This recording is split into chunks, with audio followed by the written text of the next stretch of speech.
This would become an unprecedented time period for people all over the globe to discuss at length what the New World Order meant to them. People within the media.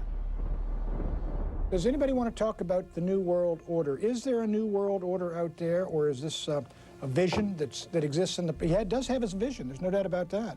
But does that exist in the president's mind, or does it exist out there in reality? This president sees this episode as the first test case, as the first example for the New World Order he is trying to organize.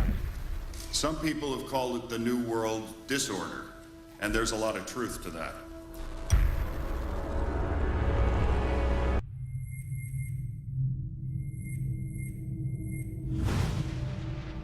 University and institutional chairs. I mean, we're talking a New World Order at Georgetown.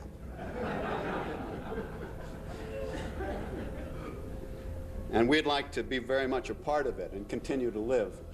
This is a world that is likely to be dominated in the near future, and perhaps longer, by the Gulf War and the New World Order, which is the buzzword of the moment.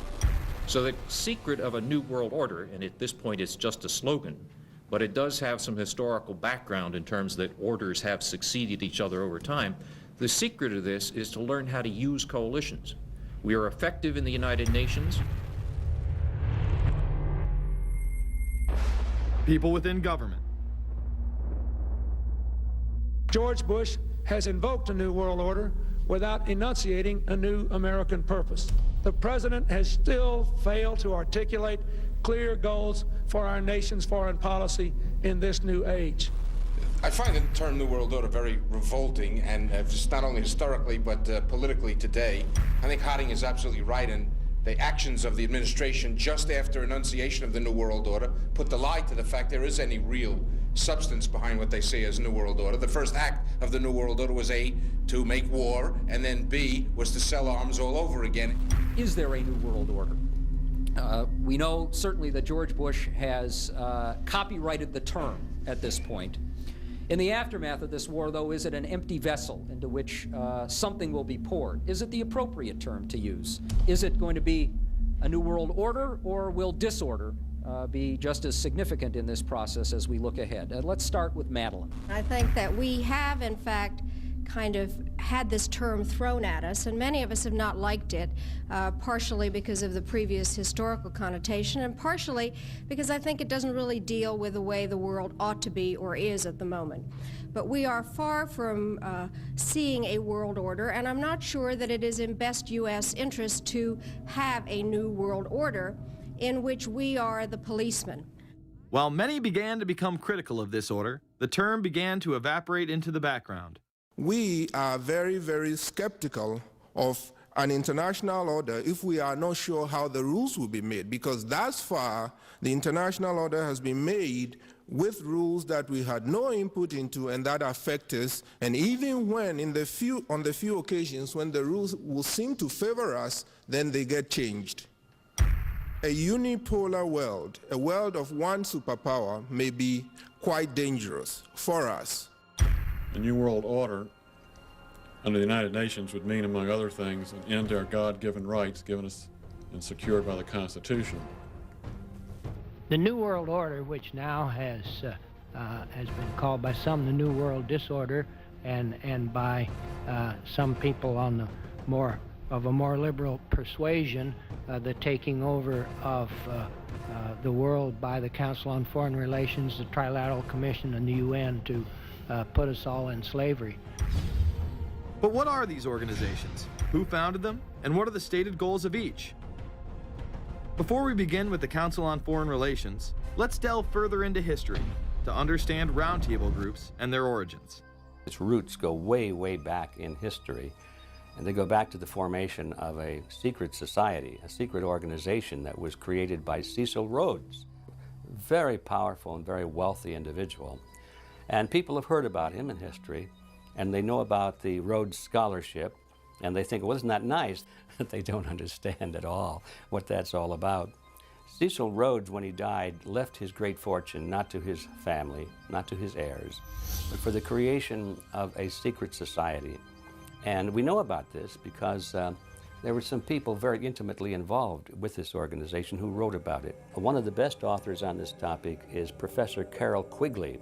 He wrote several books, and Tragedy and Hope is the best known of his. He described in detail this secret organization created by Cecil Rhodes, and he explains in these books he knows about them because he was invited by the organization into its inner circle. He was never a member of it, but he was invited in as their historian, and he was allowed to see their secret records and papers and study them for several years. And he knew all the important players, and he understood what it was about, and so he wrote these books. And it's an amazing thing because he laid out in great detail what the purpose of the organization was and how they were the major players in all of the big international events since and including World War I. The bottom line is that you take the roots of that organization and you find out that they created in all of the British dependencies what they call roundtable groups. And then around those little roundtable groups, they created front groups. And the purpose of these front groups and roundtable groups was to penetrate into the governments of all of these different countries, to penetrate into the media centers, to penetrate into the educational systems. In other words, to penetrate into the social fabric, the power centers of society, and literally take them over from the inside without anybody being aware that they were controlling influence. After World War I, the International League of Nations arose as a precursor to the United Nations in 1919, under what seemed to be the vision of President Woodrow Wilson and his 14 points. The League of Nations was the first attempt at the New World Order, the first attempt at a global government based on the model of collectivism. And it was the brainchild of the elitists, the ancestors of the very people who are still working on this project. They're collectivists, the very wealthy people. They're the ones in this country who dominated the powerful tax-exempt foundations, like the Carnegie Endowment Fund for International Peace, the Rockefeller Funds, the Ford Foundation, and groups like that. These people were on record, even way back then, that they had to have a new world government, and they dreamed of that being embodied in the League of Nations. And they were solidly behind it. And that was one of the reasons those people encouraged the United States into World War I, was because of the crisis of World War I, and that would also condition Americans to thinking of making big changes in their system, because we certainly don't want another war like that, do we? There's that fear angle again. And they thought, well, by being in World War I, then we would be a major participant at the table to carve up the world and create a new world government. And that was to be the League of Nations. Well, what happened to it is that the American people didn't really go for it.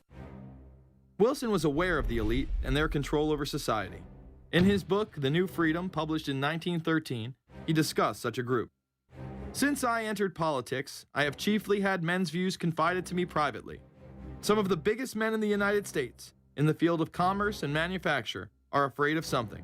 They know that there is a power somewhere so organized, so subtle, so watchful, so interlocked, so complete, so pervasive, that they better not speak above their breath when they speak in condemnation of it. Ultimately, this insight did not spare him from becoming yet another puppet of the global elite. You're watching Invisible Empire, A New World Order Defined. I'm Alex Jones, the producer of this film. I have produced 5 of the top 10 films in internet history, whether it's Loose Change Final Cut, Endgame, The Obama Deception, or Fall of the Republic. Yes, we've made informative, well-documented films, but the real credit for the success of these documentaries lies with you, the viewers. My friends, Invisible Empire is so important for people that need a crash course in the history of the ruling class and what this establishment is setting up. Please support the filmmakers so we can make future documentaries. Visit Infowars.com. Purchase the high-quality hard case DVD that has over 30 minutes of expanded extras. Make copies of that because it's the best quality available. Give it to everyone you know. Have public showings, whether it's the library, a local theater, or your home. Get it out to everyone you know. Get a PrisonPlanet.tv membership. Download all my films in high quality. Burn them to disk and give them to everyone in your community. If we expose the globalist, there's no way they can carry out their hellish plan. The destiny of this film is in your hands.